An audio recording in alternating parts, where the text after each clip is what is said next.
Mesdames, Messieurs les membres de l'Union locale des parachutistes, Mesdames et Messieurs les représentants de l'association Jubilé, Madame la Présidente, Messieurs les anciens combattants, Messieurs les porte-drapeaux, Diane, Lieutenant-colonel Patton, Lieutenant-colonel Paris, merci de votre présence. Mesdames et Messieurs les élus, Mesdames, Messieurs, chers enfants.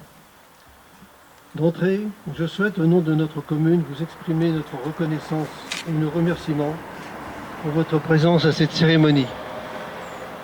Cérémonie au cours de laquelle nous allons partager avec émotion et sincérité des instants d'hommage et de recueillement en l'honneur des 10 militaires américains et des 2 civils qui ont péri ici même le 11 février 1944, il y a de cela 79 ans. En effet, notre commune a eu à vivre cet événement tragique lors du conflit 1939-1945, celui du crash du bombardier B-24 baptisé Lonesome Polecat, que l'on peut traduire par putois solitaire. Alors je ne sais pas, ils allaient chercher les noms des avions. Ce 11 février 1944, le Lonesome Polecat décolle de la base de Hardwick en Angleterre, avec pour mission la destruction d'une base de lancement de V1 en construction. À bord de ce bombardier se trouvent 10 membres d'équipage. Un équipage soudé qui avait accompli près de 25 missions et était sur le point de rentrer pour retrouver leurs familles respectives. Je vais essayer. Malheureusement, ce 11 février 1944, le sort en a décidé autrement. Volant au-dessus de la couche nuageuse, hors de portée de visuel de l'ennemi, les grondements ont alerté la défense antiaérienne allemande, qui a ouvert le feu aveuglément et touché le bombardier. Bombardier qui s'est écrasé sur une habitation où se trouvaient 2 habitants. Les 10 aviateurs et les 2 civils périrent. Des vies détruites pour la défense de notre liberté, de notre démocratie. Nous honorons donc aujourd'hui notre devoir de mémoire et transmettons aux jeunes générations le souvenir du sacrifice de ces soldats venus de manière volontaire et qui ont donné leur vie pour qu'aujourd'hui encore, nous puissions vivre libres. Je veux à présent remercier les enfants, dont je me réjouis de la présence à cette cérémonie, et féliciter et remercier les parents qui les accompagnent pour qu'ils n'oublient pas, car comme le disait Winston Churchill, un peuple qui oublie son passé se condamne à le revivre. Je vais donc demander à tous les enfants, lorsque je vais les appeler, de venir me rejoindre. Melvin Modard, qui est en classe de 6e au collège Georges Braque. C'est ça? Collège des Baincourt, pardon. Wael Akrémi, qui est en classe... Bonjour. Qui est en classe de CM1. Maxime Barbier, en classe de CM2. Louane Chaumont, en classe de CM2. Léo Duval, toujours en CM2. Bastien Herroir, de la classe de CM1. Et Lou Macré, en classe de CE2. Voilà, vous pouvez les applaudir parce qu'ils sont...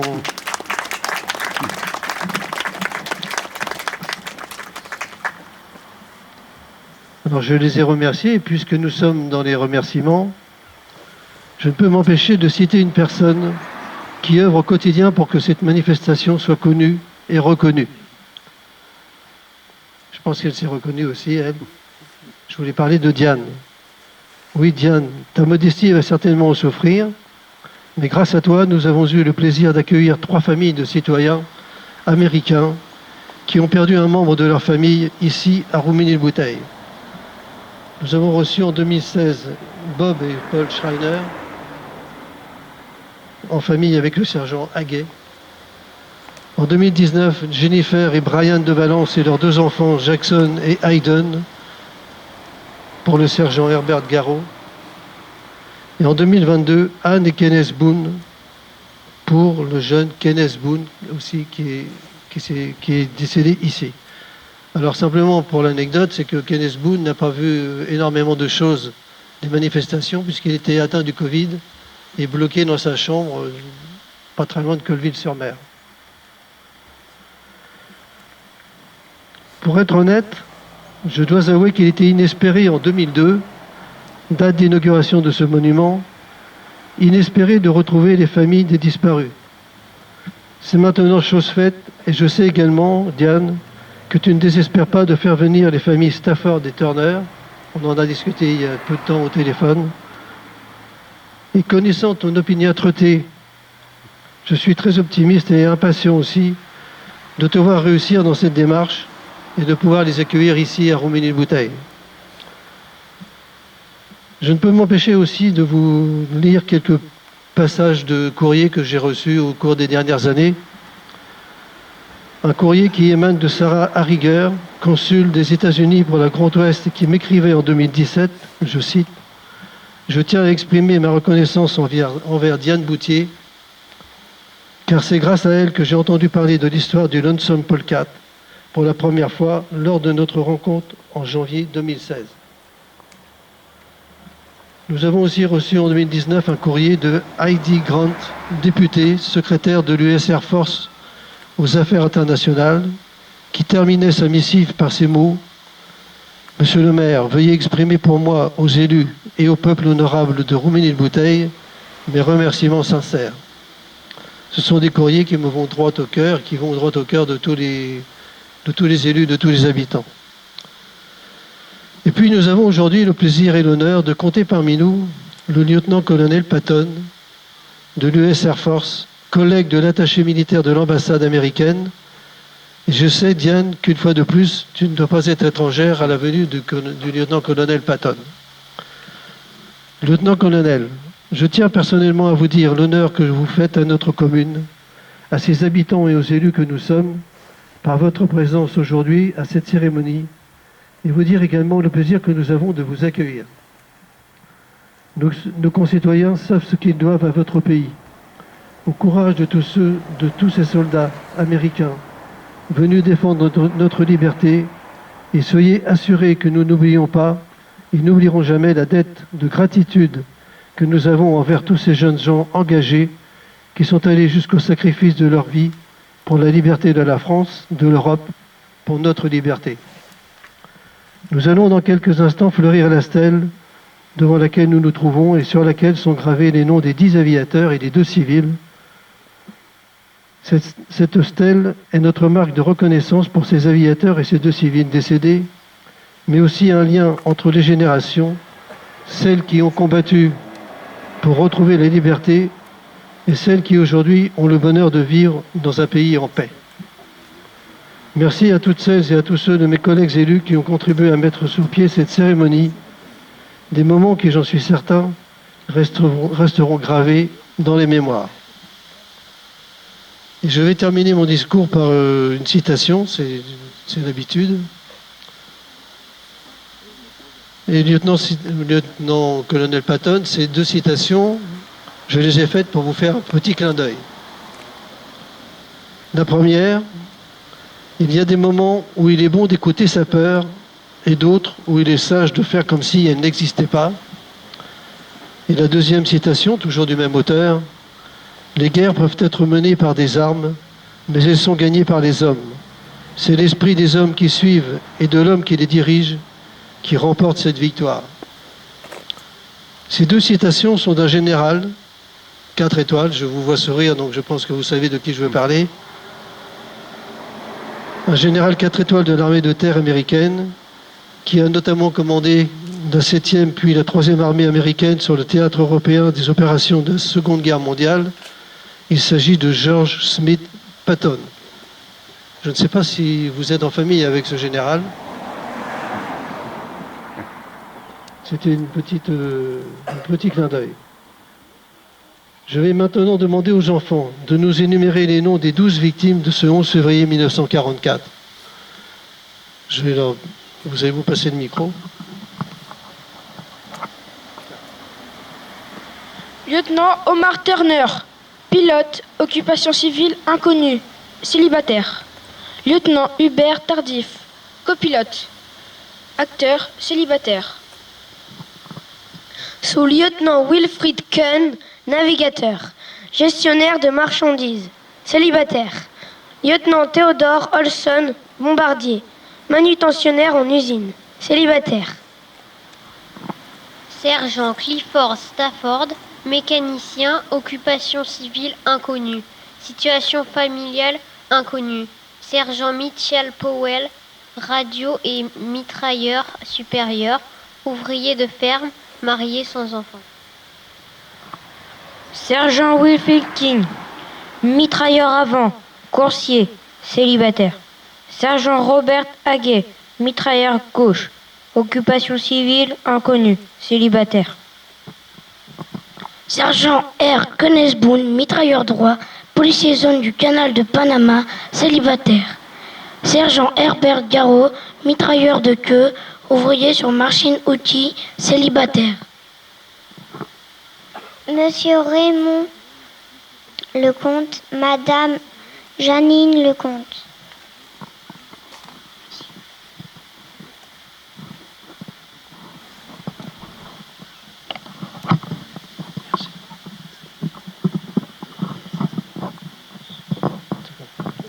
Bien, maintenant, nous allons procéder au dépôt de jet. Vous avez un mot à dire, peut-être, lieutenant colonel?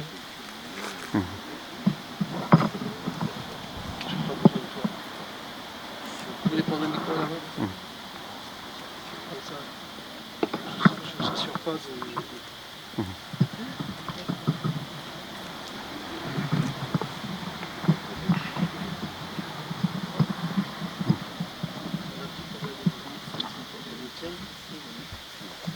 Monsieur le maire, est-ce que ça marche? Oui, c'est bon. Oui. Monsieur le maire, mesdames et messieurs les élus, messieurs les officiers et sous-officiers, chers porte-drapeaux et chers fiers habitants de cette belle région. C'est un honneur d'être parmi vous aujourd'hui pour représenter l'ambassade des États-Unis et l'armée de l'air américaine. Je voudrais remercier et saluer l'excellent travail des organisateurs et organisatrices grâce à qui cette cérémonie peut se tenir. Merci à tous de votre présence à cette commémoration.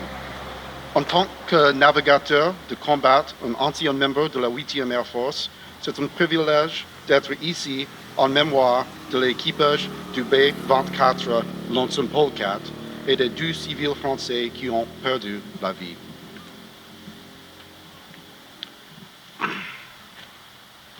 C'est le bravoure des membres de cet équipage de B-24 que nous commémorons aujourd'hui.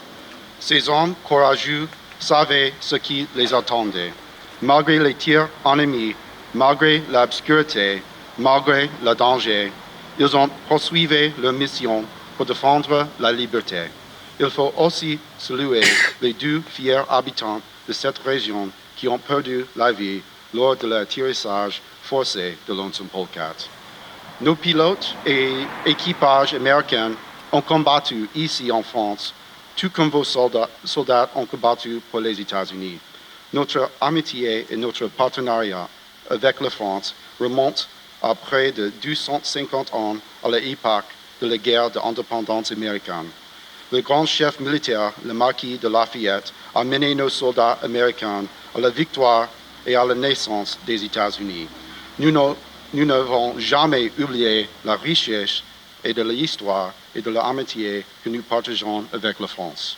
Cet héritage nous a emmenés jusqu'ici pour prêter main forte aux Français en 1944 et c'est ce qui nous fait revenir aujourd'hui pour honorer notre lien indéfectible. Aujourd'hui, nous sommes réunis ici pour nous souvenir des sacrifices et de l'héroïsme des forces alliées et des citoyens français dont l'attachement aux idéaux de liberté nous rappelle qu'il faut sans relâche lutter contre la tyrannie avec détermination et que la liberté se gagne toujours par le courage. Merci à tous de votre participation à cette nouvelle cérémonie et merci à tous ceux qui ont rendu possible cette commémoration solennelle. Merci beaucoup.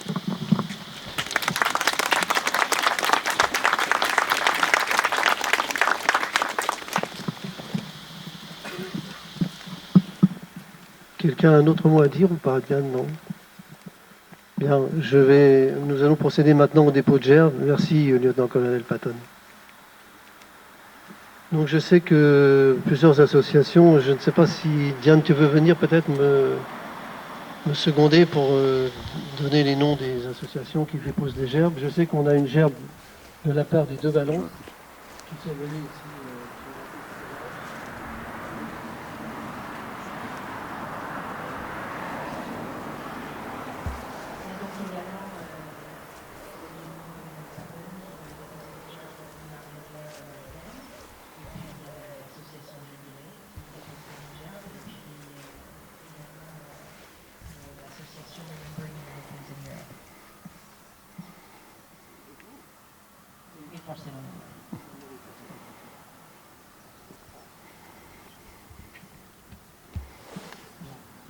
Je ne vais pas choisir, alors qui veut commencer les sujets? Madame la présidente de l'association.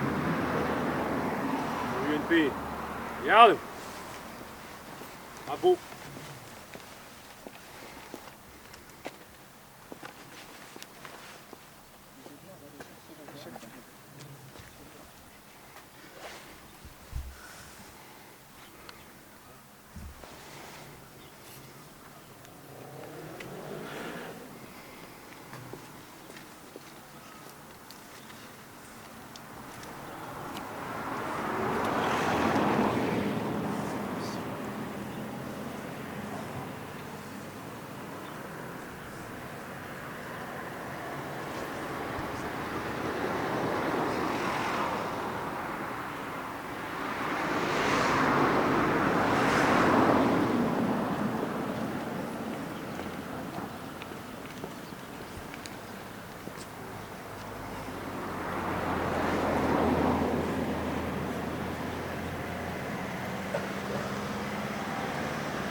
Pour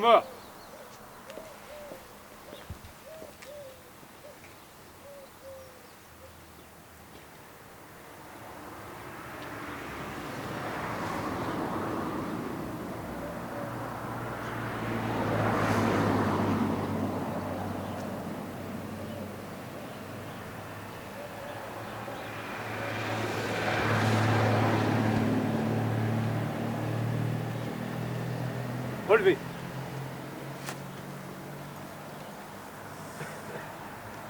UNP, repos.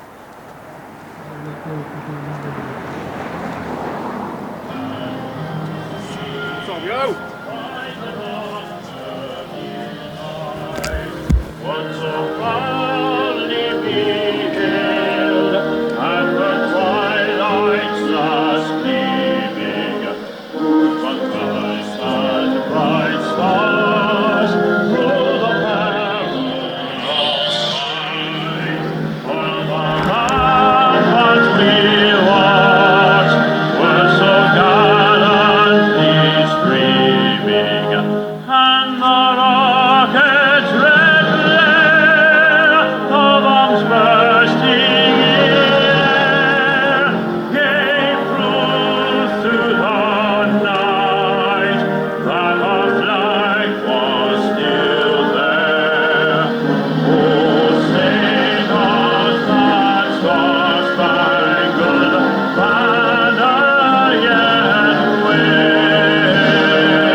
Bien, je voulais une dernière fois vous remercier sincèrement pour votre présence ici.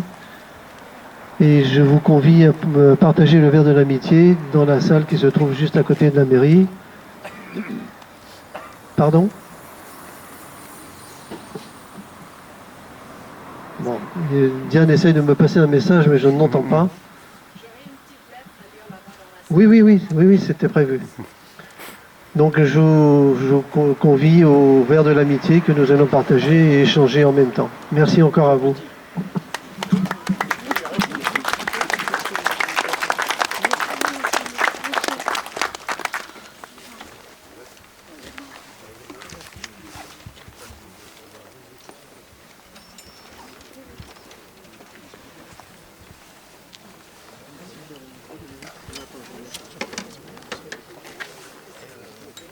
Prends ton pied.